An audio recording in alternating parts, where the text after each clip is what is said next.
या तो बिहार में पत्रकार ज्यादा है या फिर बिहार के हर नौजवान ने पत्रकार बनने की ठान लिया है। तो मैं आपसे आग्रह करूंगा, एक साइड ले लो, कोई भी ना सामने से हटा लो, एक साइड कर लो। ये जो कैमरे वाले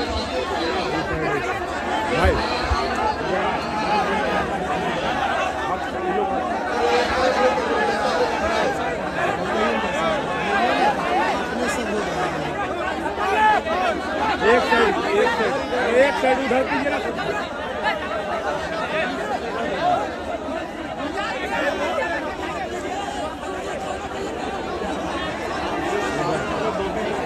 सामने आप भी तो हटिए, ऐसे कर रहे हैं, आप भी हटिए।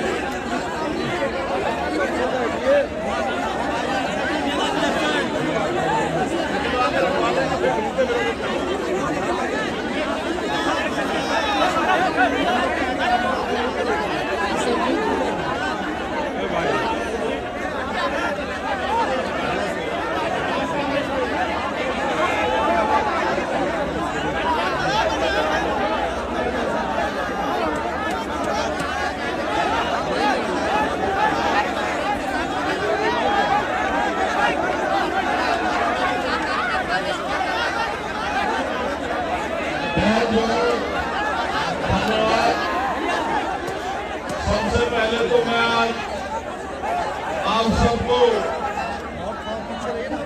बिहार के राजधानी पटना पहुंचने पर आपका बहुत बहुत स्वागत और अभिनंदन करता हूं। सम्मानित साथियों,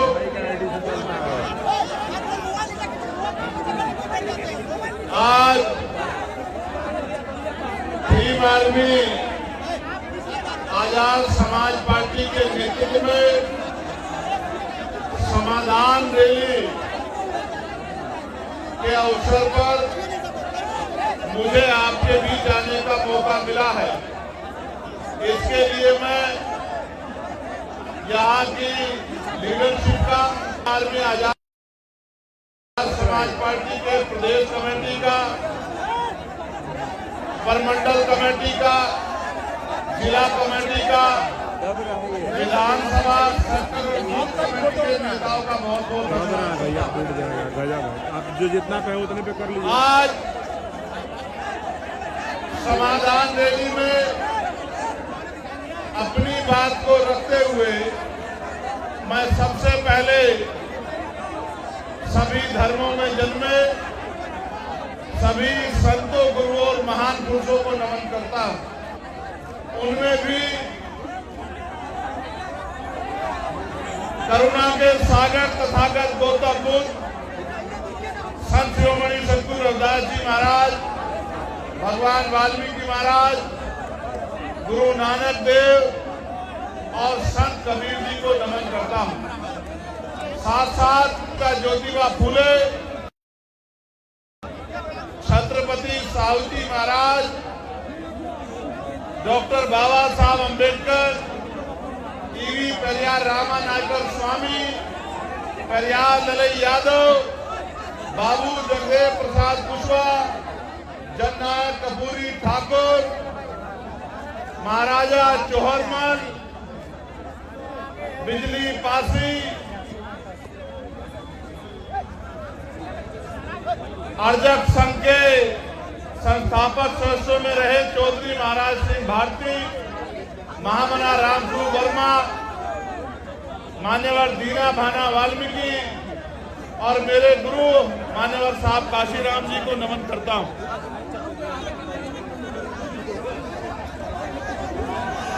आज हम सब लोग एक विशेष उद्देश्य के लिए पटना में इकट्ठा हुए हैं और जब मैं यहां आया और जिस तरह का प्यार, जिस तरह की संख्या मैंने आपकी देखी तो मेरा विश्वास मजबूत हुआ कि समाधान सुनिश्चित है।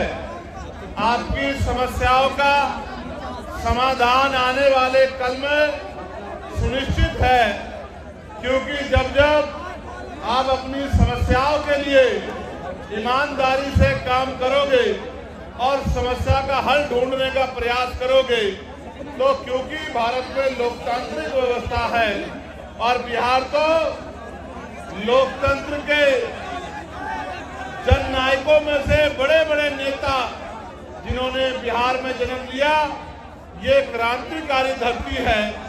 यहाँ की समस्याओं का हल तो बहुत जल्द सुनिश्चित हो जाएगा। आज आपका जुटा ये जनसमूह इस बात की गवाही दे रहा है कि आने वाला कल कमजोरों का, गरीबों का, दलितों का, पिछड़ों का, आदिवासियों का, मुसलमानों का, अन्य धार्मिक अल्पसंख्यकों का और हर जातियों के गरीब लोगों का है। ऐसा विश्वास मेरा आज आपकी संख्या के आधार पर यहाँ मजबूत होगा। साथियों, मैंने बहुत सारी समस्या आपकी सुनी, वक्ताओं के माध्यम से मंच में मैंने बहुत सारी समस्याओं को जाना और एक बहुत बड़ी संख्या यहाँ माताओं बहनों की भी है जो बड़े लंबे समय से जिम्मेदारी से इस मंच की तरफ देख रही हैं। बहुत बड़ी संख्या में नौजवान और जिम्मेदार लोग भी पहुंचे हैं। हालांकि आप भी जानते हैं कि पहले ये रैली एक क्रम फेल हो जाएगा, लेकिन मैं समझता हूं कि वो आपकी शक्ति से अनभिज्ञ है, उनको आपके संघर्ष की जानकारी नहीं है, इसलिए उनको ऐसा लगा कि अगर एक की जगह कार्यक्रम किसी अन्य तिथि में होगा तो कार्यक्रम सफल नहीं होगा। मैं मुख्यमंत्री जी को ये कहना चाहता हूं कि ये तो मात्र ट्रेलर है, पिक्चर तो हमारे साथियों, ये दिन 15 अगस्त 1947 को आजाद हुआ है। 16 अगस्त 1947 को हम लोग इस देश में ब्रिटिश हुकूमत के अधीन थे। ब्रिटिश हुकूमत के अधीन होने के कारण इस देश में बहुत सारे हक अधिकार हक वंचित समाज के लोगों ने, यहाँ तक कि देश में सदियों से चली आ रही कुप्रथाएं भी थी, जिनमें विधवा विवाह न होना, बाल विवाह होना, महिलाओं को सती प्रथा जैसी कुरीतियों का सामना करना और भी ऐसी बहुत सारी कुरीतियां और प्रतिबंध लगा के हक वंचित समाज के लोगों को गरीबी, बेबसी, लाचारी और जुर्म जाति का जीवन जीने के लिए मजबूर किया गया था। ये बात मैंने आपको इसलिए बताई कि आज भी आपकी समस्याओं में ये समस्याएं प्रमुख हैं कि रोटी, कपड़ा, मकान जो बुनियादी जरूरत है, खाने के लिए रोटी, पहनने के लिए कपड़ा, सर ढकने के लिए छत, पीने के लिए साफ पानी और आत्म सम्मान का जीवन, ये बुनियादी जरूरतें हैं। 75 साल की आजादी के बाद भी आज तक सरकारें अंतिम व्यक्ति को रोटी, कपड़ा, मकान, अच्छे कपड़े और पीने के लिए पानी की व्यवस्था कराने में कामयाब नहीं हो पाई। ये इस लोकतंत्र का सबसे बड़ा फेलियर है। जो काम आजादी के 10 सालों के अंदर हो जाना चाहिए था, वो काम आजादी के 75 सालों के बाद भी नहीं हुआ है। इसका उदाहरण ये है कि देश के प्रधानमंत्री कहते हैं कि हम 80 करोड़ लोगों को मुफ्त में राशन देते हैं। अगर इस देश में लोगों की जेब में पैसा होता, वो गरीबी के जीवन से निकल पाते, तो 80 करोड़ लोगों को मुफ्त में राशन नहीं देना पड़ता। क्योंकि भारत का खून स्वाभिमानी खून है। ये हाथ फैलाने में नहीं, मजबूती से संघर्ष करने में भरोसा रखता है, लेकिन इसको मजबूर किया गया हाथ फैलाने के लिए, सिस्टम बना के किया गया है। मैं इसलिए आपसे कह रहा हूं और मैं तर्क के साथ आपको कहना चाहता हूं आएगा कि भारत के साथ साथ कई ऐसे अपनी कंट्रियां भी हैं, कई ऐसे देश भी हैं जो भारत के समकालीन या भारत के बाद आजाद हुए, और आज उन देशों में जाके देखोगे तो आपको एहसास होगा कि वो भारत से लगभग 50 साल आगे चल रहे हैं। जब एक समय में आजाद हुए देश अगर बहुत दूर ना जाके कहीं चाइना को देखा जाए, भारत की इकोनॉमी, यहाँ के नेतागण 5 ट्रिलियन बनाने की बात करते हैं। अगर हम चाइना की इकोनॉमी से उसकी तुलना करें तो हम 1/4 पर भी नहीं पहुंच पाए हैं। एक समय में आजाद हुए देशों में इतना अलग अलग तरह का आर्थिक गैर बराबरी का जो उदाहरण मिलता है, ये इस बात का उदाहरण है कि आज भी इस देश का अंतिम व्यक्ति बुनियादी सुविधाओं से वंचित है। और मुझे कहने में कोई परहेज नहीं है कि इनमें भी दलित, आदिवासी और पिछड़े वर्ग के लोगों के हाल बहुत बुरे हैं। आज भी हमारी बहनों को घर चलाने के लिए कोल्हू पे काम करना पड़ता है, भट्टों पे काम करना पड़ता है, दूसरों के जमींदारों के खेतों में काम करना पड़ता है, सर पे ईंटें उठानी पड़ती है। मुझे सबसे बड़ी पीड़ा तब हुई थी जब कोरोना काल में मजदूर शहरों से पलायन करके घर की तरफ चला था, और इन सरकारों के पास उन मजदूरों को देने के लिए, घर पहुंचाने के लिए ट्रेन की व्यवस्था भी नहीं थी। इस मेरे परिवार ने जो दूसरों के महल बनाता है, घर बनाता है, बिल्डिंग बनाता है, कंपनी बनाता है, इन अमीरों के पास कोरोना काल में इन गरीबों को का पेट भरने के लिए रोटी की व्यवस्था भी नहीं थी। मैंने देखा किस तरह मजदूर पलायन करके आया, कहीं ट्रेन के नीचे जाके मरा, कहीं भूखे पेट मरा, कहीं पानी की कमी के कारण मरा, और माए अपने बच्चों को बैग की चैन के ऊपर अपने बच्चों को लिटा लिटा के सफर कर रही थी। पैर में छाले पड़ गए, हाथों में छाले पड़ गए, गले सूख गए, हृदय गति रुक गई, हजारों लोगों की जान गई।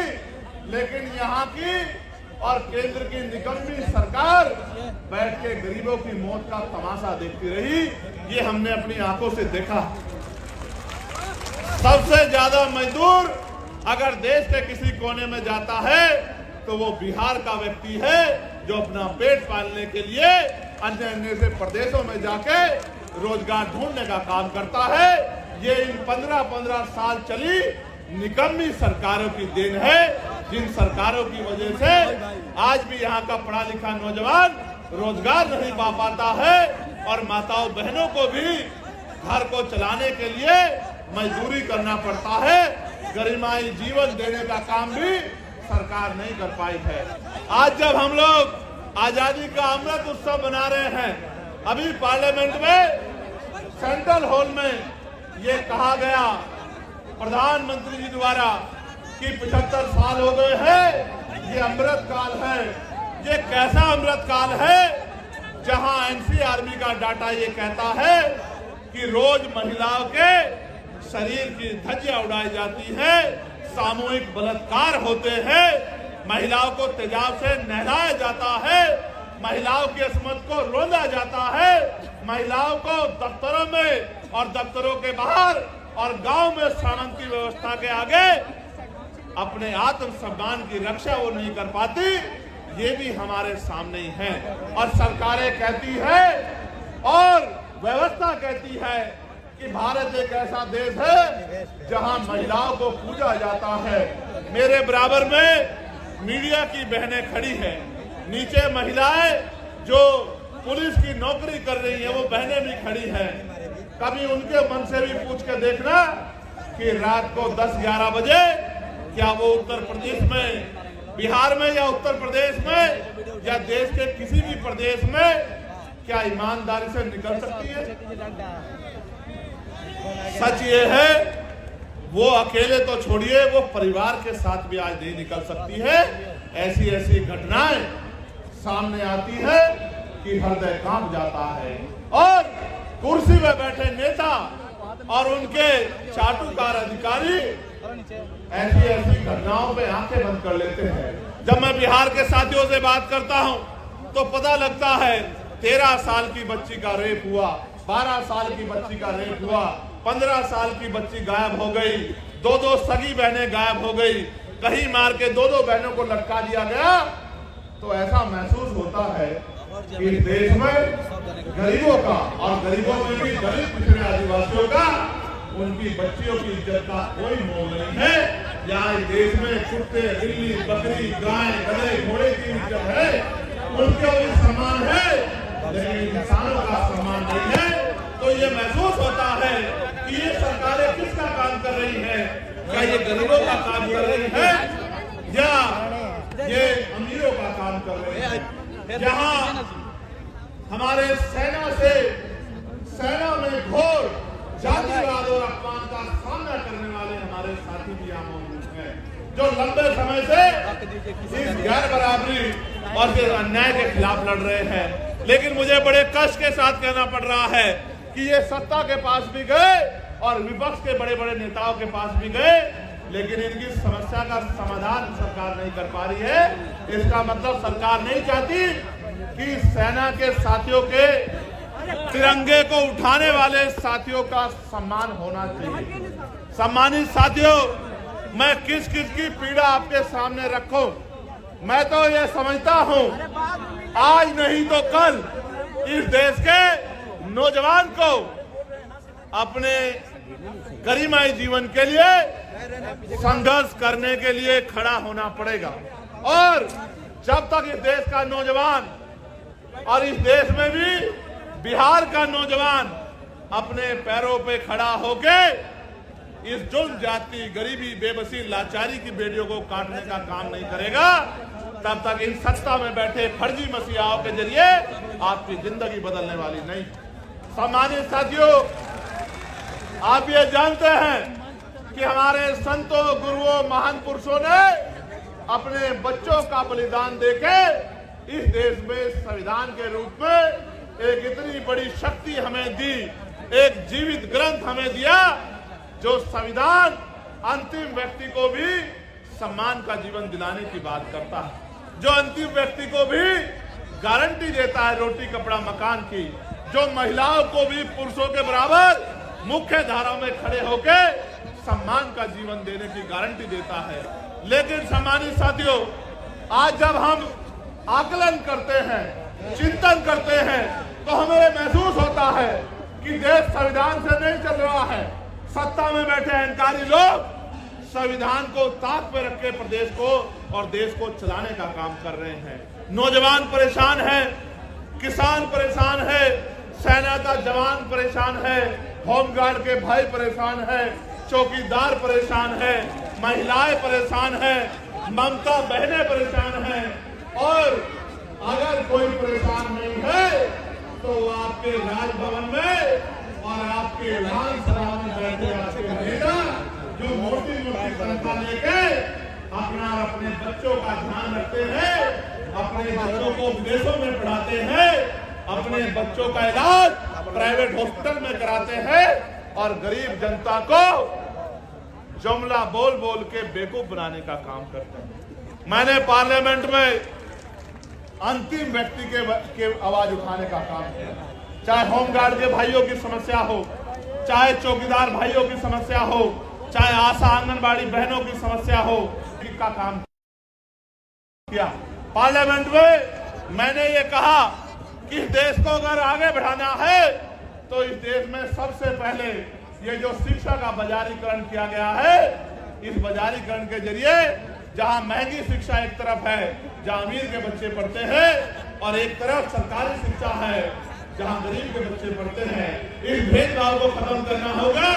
और प्रधानमंत्री, राष्ट्रपति से लेकर मुख्यमंत्री, विधायक, सांसद और क्लास 1 के अधिकारी से लेकर 4 क्लास के कर्मचारी तक के बच्चों का गांव के सरपंच से लेकर और विधायक, एमपी सबके बच्चों का की पढ़ाई सरकारी स्कूल में होनी चाहिए, जहाँ किसान का बच्चा बैठ के पढ़ता है, जहाँ मजदूर का बच्चा बैठ के पढ़ता है, उसी टेबल पे मंत्री, विधायक, सांसद, मुख्यमंत्री, राज्यपाल का बच्चा भी पढ़ना चाहिए। तब जाकर जब डीएम का बच्चा उसी कुर्सी में क्लास में बैठा होगा, जब एसपी का बच्चा उसी क्लास में बैठा होगा और आपके मेरे गरीब परिवार का बच्चा भी उसी क्लास में बैठा होगा, एक समान शिक्षा मिलेगी, तब जाके शिक्षा के दरवाजे परमानेंट के लिए गरीबों के लिए खुल जाएंगे और ये गरीब अमीरों को पछाड़ के अपनी गरीबी की बेड़ियां काटने का काम करेंगे। जब मैंने आवाज उठाई तो सत्ता में बैठे लोगों को बड़ी तकलीफ हुई। जब मैंने आवाज उठाई तो सत्ता में बैठे लोगों को बड़ी तकलीफ हुई। वो तकलीफ इसलिए हुई कि जब मैंने प्राइवेट स्कूलों पे उनको बंद करने की बात की तो जिन नेताओं ने प्राइवेट स्कूल खोले हैं उनको लगा चंद्रशेखर तो उनके रोजगार को बंद करवा देगा। मैं ये कह रहा हूं, नेताओं का रोजगार बंद होता हो तो हो जाए, गरीब के बच्चों के आगे बढ़ने का रास्ता बंद नहीं होना चाहिए। क्योंकि बाबा साहब अम्बेडकर ने कहा था कि शिक्षा शेरनी का दूध है, जो पिएगा वो दहाड़ेगा। आज अगर मैं अपनी बात को रख रहा हूं तो इसी शिक्षा की वजह से रख रहा हूं कि मुझे शिक्षित होने का मौका मिला है और मैं लोगों की समस्या को समझ सकता हूं और सरकार को समझा सकता हूं। मैंने ये कहा पार्लियामेंट में कि अगर इस देश को बदलाव करना है तो हेल्थ पॉलिसी में सुधार की जरूरत है। पूछा गया कैसी होनी चाहिए, मैंने कहा होनी ऐसी चाहिए कि गरीब के बच्चों को भी, गरीब आदमी को भी सरकारी अस्पताल में इलाज के लिए सरकार कहती है कि हमने बड़े अच्छे सरकारी अस्पताल बना दिए हैं। बिहार के लोगों को तो मैं ये कहूंगा कि मैंने बाढ़ में आपके तैरते हुए हॉस्पिटल देखे, मैंने आप छोड़िए गया को छोड़िए, मोतिहारी को छोड़िए, बक्सर को छोड़िए, मैंने तो पटना के हॉस्पिटलों में 2-2 फीट पानी भरा हुआ देखा है, स्ट्रेचर तैरती हुई देखी है, दवाइयां तैरती हुई देखी है। यही डबल इंजन की सरकार का विकास अभियान है। तो मैंने कहा, गौर करके सुनना, मैंने कहा कि जो नेता गरीबों से कहते हैं, जनता से कहते हैं कि आपके लिए अच्छे अस्पताल बनवा दिए हैं, उन नेताओं का इलाज भी उन्हीं अस्पतालों में होना चाहिए। नेताओं का इलाज तो प्राइवेट हॉस्पिटल में होता है, विदेशों में जाके होता है, फोर्टिज में होता है, मैक्स में होता है, और गरीबों का इलाज सरकारी अस्पताल में होता है, जहां डॉक्टर नहीं है, जहां दवाई नहीं है। डॉक्टर के पास जाओगे तो ऐसा व्यवहार करेगा। सब डॉक्टर तो बुरे नहीं है, लेकिन बहुत सारे डॉक्टर ऐसा व्यवहार करते हैं कि ये गरीब जबरदस्ती उनके अंदर उनके अस्पताल में घुस गए। दवाई नहीं मिलेगी, कोई मशीन नहीं है, एक्सरा, ईसीजी, एमआरआई, कोई मशीन नहीं है, बाहर से टेस्ट कराओ, जेब काटने का काम होगा। तो मैंने कहा कि प्रधानमंत्री हो, राष्ट्रपति हो, केंद्रीय सचिव हो, प्रमुख सचिव हो केंद्र के, या मुख्य सचिव हो, या डीएम हो, एसएसपी हो, या मुख्यमंत्री हो, या मंत्री हो केंद्र के, स्टेट के, विधायक हो, सांसद हो, सबका इलाज और उनके बच्चों का इलाज सरकारी अस्पताल में होना चाहिए। जब उनका इलाज सरकारी अस्पताल में होगा तो आप देखना डॉक्टर भी होंगे, दवाई भी होगी, टेस्ट भी होंगे और गरीबों की जेब भी कटनी बंद हो जाएगी। ये बात मैंने पार्लियामेंट में रखी। सम्मानित साथियों, मैं लगातार बिहार को संघर्ष करते देख रहा, बहुत सारी समस्याएं मेरे सामने रखी हैं। मैं आपको बहुत बड़ी गारंटी तो नहीं देता, क्योंकि इस गारंटी का काम तो देश के प्रधानमंत्री ने ले रखा है कि वो गारंटी बहुत देते हैं। वो तो इतनी गारंटी देते हैं कि इनकी गारंटी में कमजोर वर्गों के जीवन की गारंटी भी पीछे चली गई है। इसलिए मैं आपको एक ही गारंटी दे सकता हूं कि रोटी, कपड़ा, मकान पीने के लिए साफ पानी, पहनने के लिए अच्छे कपड़े, अच्छी शिक्षा, अच्छी चिकित्सा और नौजवानों को, पढ़े लिखे नौजवानों को रोजगार, महिलाओं को घर पे कुटीर उद्योग लगा के रोजगार। ये बहुत कोई बड़ा काम नहीं है। मैं आपको गारंटी देता हूं, आने वाले समय में आप आजाद समाज पार्टी को अवसर देना। अगर 1 साल के अंदर ये काम करके नहीं दिखाया तो जो आप कहोगे वो बात हम लोग करेंगे। आप लंबे समय से कभी किस पार्टी को मौका देते आए हो? कभी आप किसी को बनाते हो, कभी आप किसी को बनाते हो और 5 साल तक आप इंतजार करते हो कि ये नेता किसी के बारे में ऐसे शब्द ना कहो जो आप अपने पिता के लिए नहीं सुन सकते। अगर सुन सकते हो तो कहो। मैं आपको गलत रास्ते पे नहीं ले जाना चाहता। हमेशा याद रखो, दूसरे के लिए उन्हीं शब्दों का प्रयोग करो जो आप अपने लिए सुन सकते हो। अगर नहीं सुन सकते हो तो ऐसे शब्दों का प्रयोग ना करो, क्योंकि हर आदमी सम्मान रखता है। हमारा उनका राजनीतिक विरोध है, उनके कार्यशैली अच्छी नहीं है। हम उनकी आलोचना कर सकते हैं, उनके द्वारा बोले गए झूठ को बेनकाब कर सकते हैं, जनता के सामने उनकी असलियत को रख सकते हैं, लेकिन किसी को गलत कहना व्यक्तिगत रूप से ये अच्छा नहीं है। इसलिए मैं अपने साथियों से कहूंगा कि वो समझदार बने।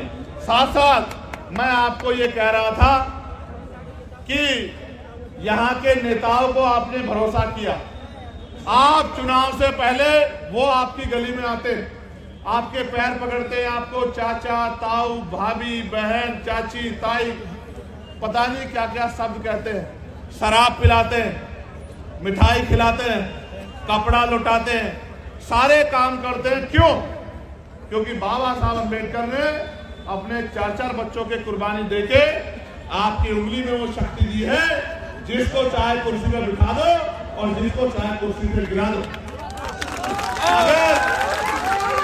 अगर ये वोट की शक्ति आपके पास नहीं होगी सम्मानित साथियों, तो आपकी बस्तियों में पैर रखने के लिए कोई नहीं जाता। ये बाबा साहब अम्बेडकर के संघर्षों का परिणाम है कि चुनाव के बीच में, चुनाव के समय ये लोग आपके बीच आते हैं, लेकिन चुनाव के बाद क्या? 5 साल तक आप लोग इंतजार करते हैं कि नेता दोबारा दिखाई दे जाए, लेकिन नेताजी दोबारा नहीं आते। आप उनके दरवाजों पर जाते हो तो वो गेट बंद कर लेते हैं और ये कहते हैं कि नेताजी यहाँ नहीं है। आप ये बताओ, इन नेताओं के सारे आप अपनी लड़ाई को लड़ लो। मैं आपको 3-4 समस्या यहाँ की रखता हूं, जो साथी यहाँ उपस्थित भी हैं। एक समस्या जो बड़ी समस्या है वो हमारे होमगार्ड के भाइयों की है।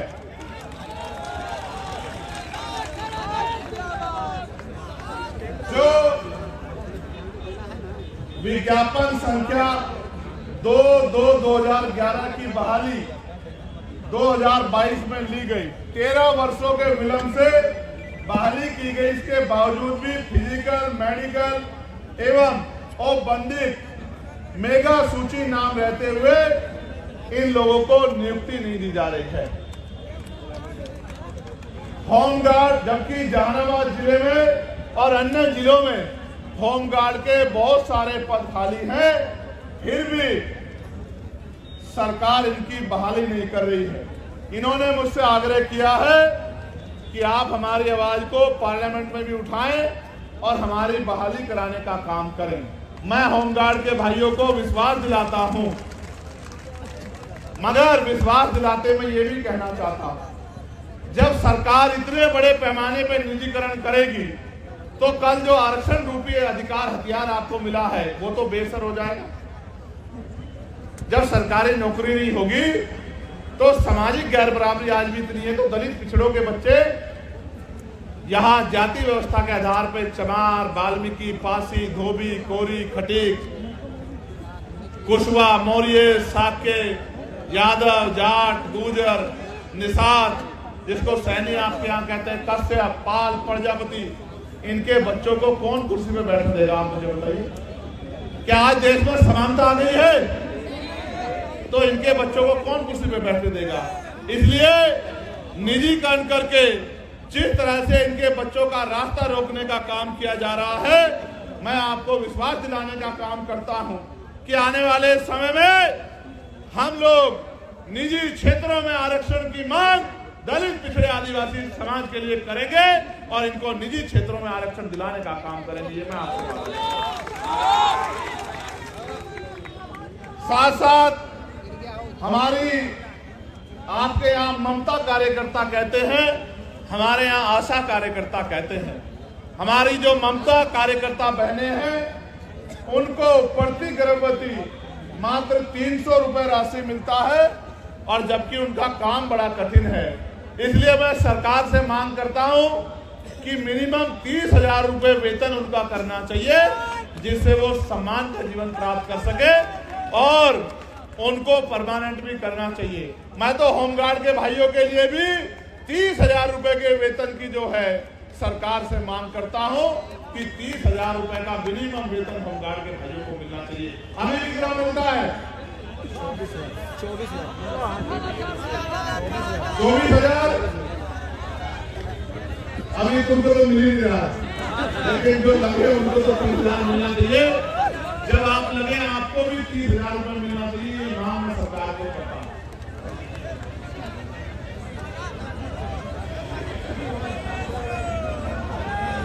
ज्वाइनिंग नहीं हो रही है ना, ज्वाइनिंग भी होगी और जिस दिन ज्वाइनिंग होगी आप लोग बहुत बहुत धन्यवाद भी चंद्रशेखर आजाद का और भीम आर्मी आजाद समाज पार्टी का करोगे।